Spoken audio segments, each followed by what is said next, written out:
Почитувани гледачи, добре дојавте во уште едно издание на емисијата во Фокус на К3. Во Фокус не се најразлични теми, а овој пат се навраќаме на една досега искористена тема странски инвестиции, зашто е реактуализирана. Со нас имаме исто така повикан гостин со кој што ќе разговараме на темата. Тоа овој пат е господин Слободан Тодоревски, советник за странски инвестиции во кабинетот на премиерот на Република Македонија. Ви благодарам што ќе одвоите од вашето време да бидете со нас. Благодарам на вашата покана. Странските инвестиции се нешто кое што е така да кажеме многу застапено во медиумите. Работата е дека едните го критикуваат начинот на кој што ги привлекуваме, за другите поволностите и сиот бенефит е, така да кажеме, се исплатува. Еве со вас ќе разговараме малку подламински да ги запознаеме нашите гледачи со тоа. Да почнеме од една нам блиска технолошко-индустријска развојна зона, а тоа е зоната Бунарџик, да не запознаете со некои актуелности околу неа. Да, благодарам на вашето прашање. Значи, технолошко-индустријска развојна зона Бунарџик се наоѓа помеѓу Куманово и Скопје, во близина на меѓународниот автопат Е75 и во непосредна близина на аеродромот Александар Велики. Тоа што е значајно за оваа зона, дека во последно време се донесени крупни, големи светски и регионални компании од областа на автомобилската индустрија. Сите тие компании што се дојдени овозможуваат поголем економски развој на регионот, овозможуваат директни и индиректни вработувања преку зголемена соработка со домашните компании, пренос на технологии и практики, трансфер на знаења и вештини, креирање на поквалификувана работна сила, зголемување на извозот и исто така значи со доаѓање на овие компании се подобрува инфраструктура, а исто така постои можност да се активираат одредени домашни ресурси кои поради недостиг на капитал не беа во можност да бидат активирани. Со ова Бунарџик, со оваа зона започнуваме бидејќи токму бенефит имаат кумановци, нашиот регион во недостиг на технолошко-индустријска развојна зона која што веќе активно работи на нашиот североисток, токму тука голем број од нашиот североисток граѓани наоѓаат вработување. Да, во право сте, значи во оваа зона покрај граѓаните од Куманово, во оваа зона доаѓаат и вработени од Велес и исто така значи од Скопје. Како најпознати компании кои се влезени во зоната Бунарџик, ако дозволите накратко да кажеме, би ја спомнале белгиската компанија Ван Холм, се работи за компанија глобален производител на автобуси за потребите на американскиот и европскиот пазар. Тоа што е значајно дека компанијата по успешно реализирана инвестиција ги проширува капацитетите. Инвестицијата некаде ќе достигне вредноста околу 35 милиони евра. Моментално работат околу 820 лица и ова бројка ќе се зголеми некаде на 1250 лица со завршување на втората инвестиција. Исто така тука е и британската компанија Джонсон Мети. Таа има направено до сега инвестиции во вредност од околу 130 милиони евра. Моментално во овој момент работат околу 700 лица и она што е битно за оваа компанија дека е компанија број 1 извозник од Република Македонија со годишен извоз од околу 1 милијарда евра. И третата компанија која би ја спомнал, тоа е значи Кемет Електроник, американска компанија, која е позната компанија за производство на електрични капацитори за потребите на авионска, автомобилска и за војна индустрија. Моментално работат околу 250 лица. Плановите ова бројка да се зголеми на 500 лица и ова инвестиција некаде во вредност од 30 милиони евра.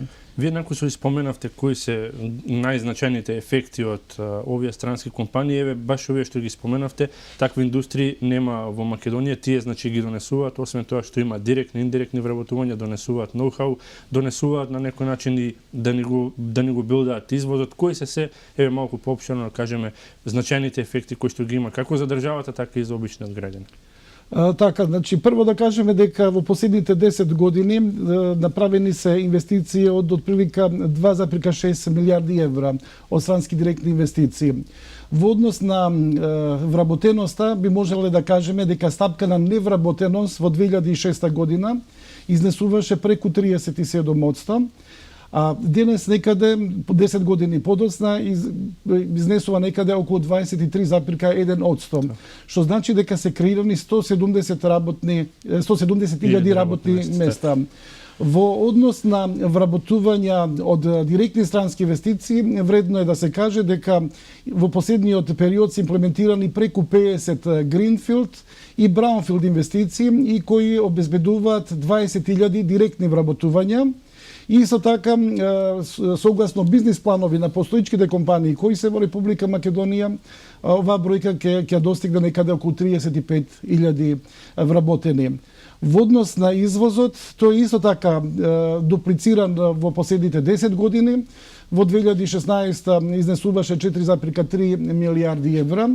Важно е да се спомене дека од технолошките индустријски развојни зони извозот е некаде околу 30%.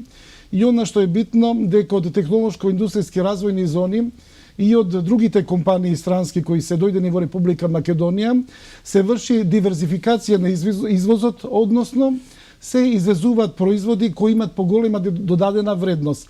Така да денес од Република Македонија се изнесуваат производи како што се автобуси, катализатори, сигурносни појаси, седишта и други производи со поголема додадена вредност.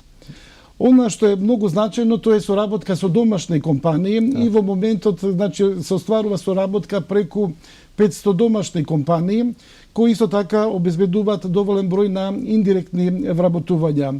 Посебно е корисно за домашните компании кои имаат способност да извршат одредена услуга на репроматеријал или сировина.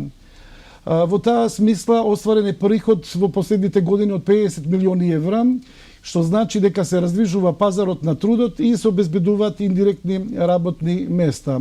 Она што исто така битно, треба да имаме во предвид кога се отвара една странска фабрика, тоа значи за добавувачите дека произведува дополнителна работа, односно ангажирање на дополнителен персонал, како што е правна служба, консултанти, преведувачи, понатаму проектантска канцеларија, градежна фирма, која сите тие фабрики треба да ги изгради или да ги адаптира, понатаму осигурување на имот, катеринг, транспортни, логистички услуги и слично. Да, повлекува многу работа.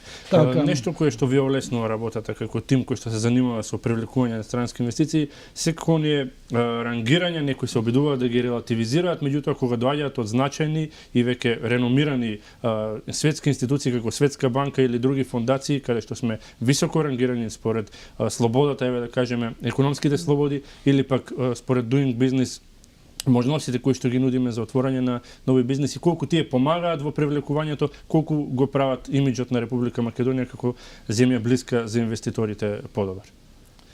Да, потполно сте во право. Така, например, извештајот на Светската банка, Doing Business Report 2017 година, ја рангира Република Македонија на високо 10-то место во светот помеѓу 190 држави, односно на 5-то место во светот, веднаш по скандинавските земји и Обединетото кралство и на прво место во регионот на Југоисточна Европа.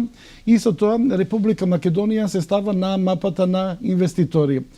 Исто така е битно дека овој извештај представува на одреден начин компаративна анализа за странските компании, бидејќи можат да направат споредба какви се условите за водење на бизнис во Република Македонија и во земјите каде имат своји производни капацитети, и тоа значи дека Република Македонија се става во потесен круг на земји за инвестирање.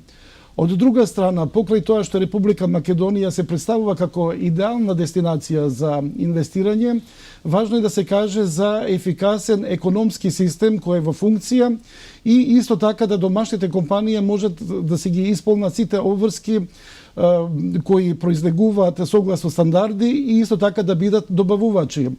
Во овој извештај влегуваат и оценки од странските компании кои веќе функционираат во Република Македонија и нивните оценки дека гледат дека континуирано Република Македонија ја подобрува климата за водење на бизнис. Да.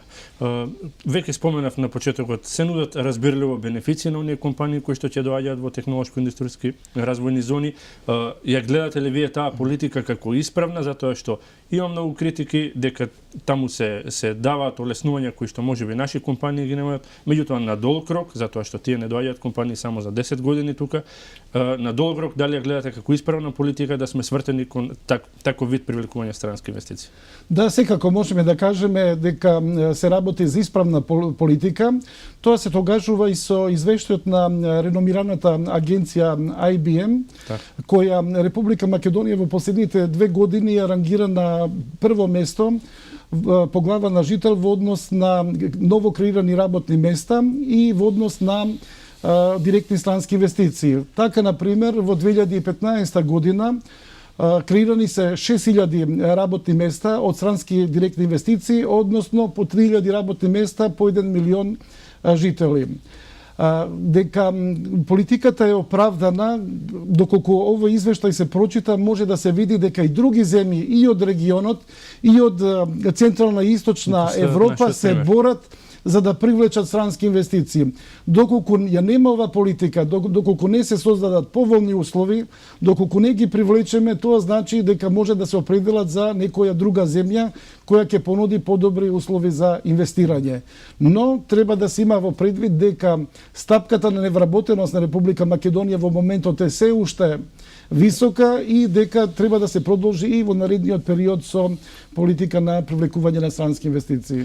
Веќе имаме ние малку повеќе гости, како што кажав, за кои што разговаравме на оваа сфера и јасно е дека работите во тимови. Значи поделени се и тимовите кои континенти ќе ги опфаќаат, малку да ни го доближите тој начин каков е првиот контакт со компаниите, колку вообичаено може да се каже некој просек на време е потребно додека некого заинтересирате, што се треба да се вложи додека стигнете до таму, тешко ли е да се стигне до тие големи звучни имења компании кои што ако дојдат тука пак сами по себе ќе привлечат и други. Така потполно сте во право. Во прва фаза, согласно географска распределба на тимот, точно кои континенти, кои земји покриваме, се фокусираме на компании кои се светски или регионални лидери во одредени сектори на индустрија, како што се автомобилска индустрија, IT, производство на медицинска опрема, фармација и слично. За нас е многу битно да видиме при истражувањето дали овие компании имат намера да го прошируваат свој бизнис. Нас не интересираат нивните финални производи, кои се нивните пазари и дали некои од тие суровини може да се најдат во Република Македонија, дали имаме добавувачи, домашни компании и исто така што таа компанија би представувала за Македонија, посебно за развој на локалната самоуправа, значи во општината каде би работела.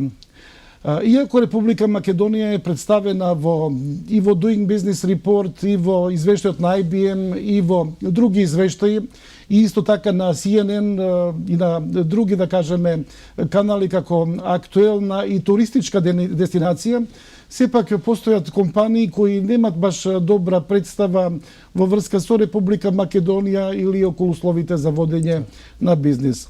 Во таа смисла, во наредната фаза проверуваме дали некои од овие компании за кои имаме интерес, дали учествува на некоја меѓународна конференција, бизнис форум или на саем. Доколку е на листата, тогаш почнуваме интензивно комуникација за да се избориме, да можеме да се представиме, односно да оствариме средба со куса презентација за Република Македонија и најважно е да ги убедиме да дојдат во Република Македонија, што за нас представува голем успех. При доаѓањето во Република Македонија, покрај детални објаснувања и презентации од владините институции, одржуваме средба и со Стопанската комора, како и со бизнис заедницата, како и со локалната самоуправа, за да имат повеќе информации за можностите за започнување и водење на бизнис. Да. Веќе неколку пати споменавте, сигурно и вие им помагате, ги насочувате кои региони најмногу би им одговарале, дали поради нивната стратешка поставеност, близина на некој автопат, аеродром или пак поради некои ресурси, дали човечки или природни? Да, потполно сте во право. Последните години со цел да се овозможи рамномерен економски развој на сите подрачја или региони во Република Македонија, формирани се 15 технолошко-индустријски развојни зони кои се дисперзирани и исто така постојат индустријски зони при општините. Она што е битно да се каже за потребите на инвеститорите, исто така селектирани се преку 200 производни хали, празни од поранешни фабрики, кои се дополнителна бенефиција за инвеститорите, бидејќи не треба да губат време околу изградба на нова фабрика или чекање на одредени административни процедури, туку можат одма да почнат со одредени адаптации, да работат, да вршат обука на персоналот и да вршат подготовка, да кажеме, за изградба на нова фабрика.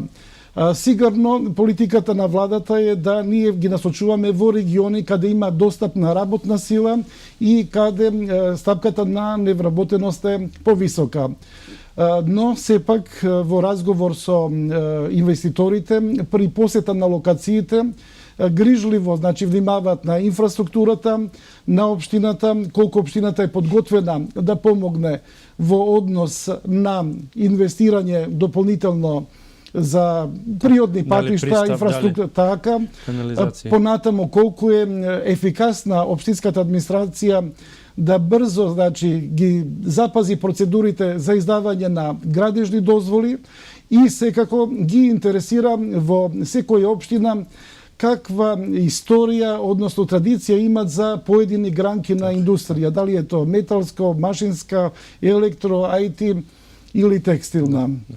Во таа смисла не е само желбата на инвеститорот да каже сакам да бидам блиску до Скопје, меѓутоа потребна е и достапна и специализирана работна сила.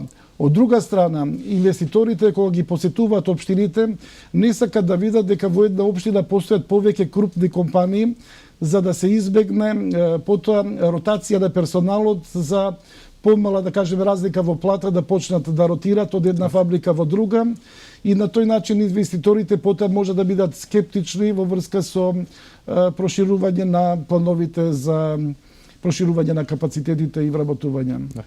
Во насока на привлекување на странските инвеститори сигурно имате еден цел арсенал, кои се нашите компаративни предности во однос на другите, кои се нашите позитивни страни. Што најмногу според вас, според вашето искуство ги привлекува инвеститорите, кое е она кое што ги убедува, ја превагнува работата, така да кажем? Така потполно сте во право, бидејќи внимаваат на секој детал инвеститорите. Во однос на Република Македонија мораме да кажеме дека има исклучително важна геостратегиска позиција, бидејќи во однос на Централна и Источна Европа, во однос на Југоисточна Европа, Средоземје, Блиски, Среден Исток и Северна Африка. Република Македонија е одлично поврзана преку два европски транспортни коридори, коридор број 8 и коридор број 10. И она што е битно, тоа се ниски оперативни трошоци поради близината на производните локации во Македонија до европските пазари. Република Македонија исто така има најниски даночни стапки во Европа и тоа е поволно како за странските, така и за домашните компании. Понатамо, Македонија има стабилна макроекономска политика, што значи, што обезбедува стабилен курс на денарот, ниска инфлација, банкарскиот сектор е стабилен, добро капитализиран и ликвиден. Од друга страна, за странците е направена либерализација на пазарот на недвижности, што значи дека може да купат недвижности, може да купат градежно, неизградежно земјиште и скратени се тие процедури за добивање на дозвола за градба. Понатамо, Република Македонија, иако е мала, има склучено договори за слободна трговија, што значи дека се овозможува безцарински пристап до пазари на Европската унија, на земјите членки на ЕФТА, ЦЕФТА и во и на пазарите на Турција и Украина.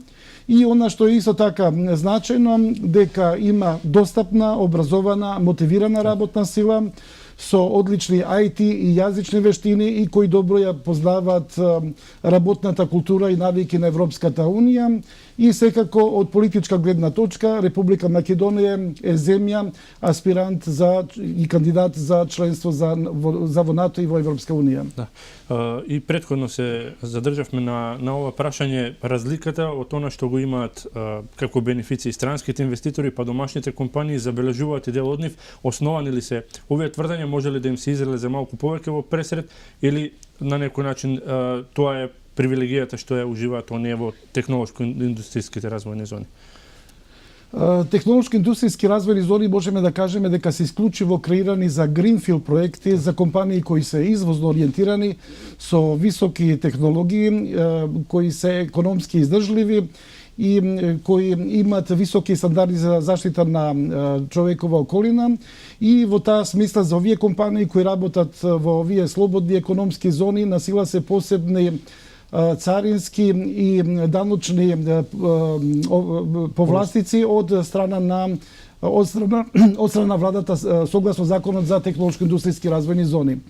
Во ова смисла би сакал да напоменам дека сите компании кои се регистрирани во Република Македонија, дали домашни, дали странски, тие се домашни правни субјекти. Меѓутоа, разликата е во потекло на капитал. Доколку е странски капитал, тогаш кажуваме дека се работи за странски компании или странски инвестиции. Во таа смисла, сите компании, значи нема никаква разлика или никаква дискриминација, сите компании се еднакви. Во таа насока би сакал да потенцирам дека во текот на 2016 година две македонски компании, ТТ Пласт и Хайтек, имаат подпишано договор за користење и работа во технолошко-индустријска развој на Бунарџик, кој ја спомнавме претходно. ТТ Пласт е домашна компанија која произведува значи алат и пластични компоненти за познати брендови на производители на автомобили во Европа. И исто така, согласно нивните планови, ќе изградат нов гринфилд објект во износ од 10 милиони евра со 200 вработувања. А од друга страна, компанијата Хайтек произведува софистицирани електронски делови за потребите за воздухопловна, автомобилска и војна индустрија. И исто така, нивни корисници се глобални компании како што се Philips, Continental, Siemens, Bosch и други компании. Значени бренди. Тоа значи дека и домашните компании можат да работат во технолошко-индустријска развојна зона, може да ги користат даночните и царинските поволности. Меѓутоа, тоа не значи дека треба да го затворат нивното производство и само да се преселат, туку треба да имат издржливи бизнис планови. Нивното производство треба да е малку различно или слично од претходното производство, да се извозно ориентирани и дека значи планираат да изградат гринфилд производен погон. И во оваа ситуација би сакал да апелирам до домашните компании да ги исполнат овие значи услови и да аплицираат за работа во технолошко-индустријска развојна зона. За крај, малку неблагодарна тема да го заокружиме разговорот. Тоа е реалноста во која што живееме последните 2,5 до 3 години, а тоа е една политичка криза која што несомнено врши удар врз странските инвестиции, значи директно ги намалува или ја отежнува вашата работа во таа насока. Иако за волја на вистината во последните неколку месеци пак слушаме дека и покрај тоа ни доаѓаат инвестиции кои што веќе однапред се договорени, значи не се исплашени инвеститорите од оваа политичка ситуација. Гледате ли вие нејзиното брзо разрешување дека ќе придонесе многу за да си продолжиме на патот на кој што одевме? Секако дека политичката криза има влијание врз странските инвестиции, има влијание врз домашните компании, врз јавната потрошувачка и врз економскиот раст и економскиот развој на земјата. Во однос на странски инвестиции можеме да кажеме да инвеститорите, за разлика од претходниот период, сега во време на период на политичка криза, полека ги пролонгираат нивните одлуки за донесување конечни одлуки за финансирање во Република Македонија. Тоа исто така може да се манифестира и се манифестира по некој пат во пролонгирање на посети и за поставување повеќе прашања околу политичката состојба во земјата, значи ќе има влада, дали ќе има нови избори, доколку има некои промени, како тоа ќе се рефлектира на инвестиции и слично. Меѓутоа, најголема опасност е доколку инвеститорите донесат одлука да инвестират во некоја земја која има слични карактеристики или нуди слични поволности како Република Македонија, но има повисок степен на политичка стабилност. Тука е значи најголема опасност. Да спомнеме само покрај политичката криза, во текот на мината година имавме и бегалска криза, која исто така имавме доста прашања што се случува, бидејќи кампот на бегалците беше во близина на македонската граница од страна на грчката страна. Понатамо, дека ова политичка криза може да се сериозно да се рефлектира на домашните компании кои работат во услови на домашни политики и домашно обкружување, пред се постои опасност од неимплементирање на нивните планови за иновации, за нови производи, за вработување и за едукација на својот, да кажеме, кадар. Од друга страна, исто така, постои поголема борба и поголеми напори треба да се направат од македонските компании кои се извозно ориентирани и кои треба да се пробијат на меѓународен пазар. Исто така, како е кризата трае, зависно од интензитетот, може да се одрази и на јавната потрошувачка, така да граѓаните може да бидат по-резервирани. Ние во последниот период како тим не сме имале пример да некој странски инвеститор се откаже, баш морам да кажам дека вложуваме ние дополнителни напори, бидејќи работиме во исклучително тешка, да кажеме, политичка криза во Република Македонија.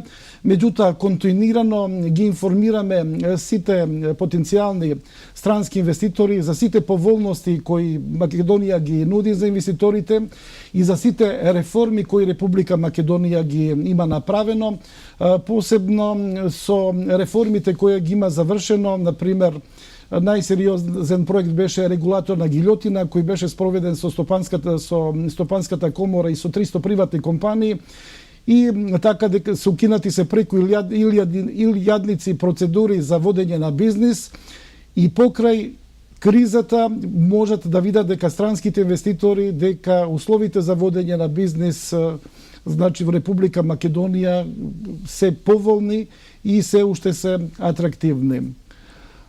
Исто така можеме да кажеме дека од неодамна имавме објавување на неколку инвестиции, се работи за германската компанија Францкилс, која има веќе закупено производен погон во село Желено Тетовско и тие во јуни ќе започнат да произведуваат седишта за потребите на автомобилската индустрија. И исто така имавме пред 10 дена американска компанија NISC Holding, која се занимава со одгледување на канабис за потребите на медицински цели. Исто така ќе почне да работи во фабриката или во еден од капацитетите на поранешната ОХИС. И друго што исто така што треба да се каже и во овие значи услови на политичка криза која трае веќе скоро 2 години, многу од компании кои се веќе присутни во Република Македонија, значи веќе ги имаат дуплицирано своите капацитети за производство или прават напори значи да ги прошират тие капацитети. Ги спомнавме во зоната Бунарџи, како тоа веќе го направи Джонсон Мети, Ванху, италијанската компанија Технохозе. Во источниот регион можеме да кажеме да компанијата Adient City или поранешна Johnson Controls покрај фабриката во Штип ја завршува новата фабрика во Струмица. Понатамо германската компанија ОДВ Electric, која работи во Охридско-Струшкиот регион, од Браунфилд производна хала од Охрид ќе се пресели во нова фабрика во технолошко-индустријска развојна зона Струга Охрид и имаме бројни примери од страна на странски инвеститори каде постепено ги ја зголемуваат бројката на вработени. Да. Ова беа само уште неколку причини кои што се надодаваат на оние за побрзо завршување на политичката криза, за да продолжиме на патот на кој што и така одевме. Господин Тодоровски, јас ќе ви заблагодарам за вашите ставови, за сето ова што го износите овој ден кај нас, за времето кое што го одвоивте. Се надам дека ќе бидете на располагање и во иднина за темата странски инвестиции, да бидете гостин кај нас. Ви благодарам на вашата покана, ми беше задоволство да учествувам во вашата емисија. Ви благодарам уште еднаш, а на вас, почитувани гледачи, ќе ви се заблагодарам за тоа што не следевте со внимание, секако останете и натаму со програмата на К3. Пријатно.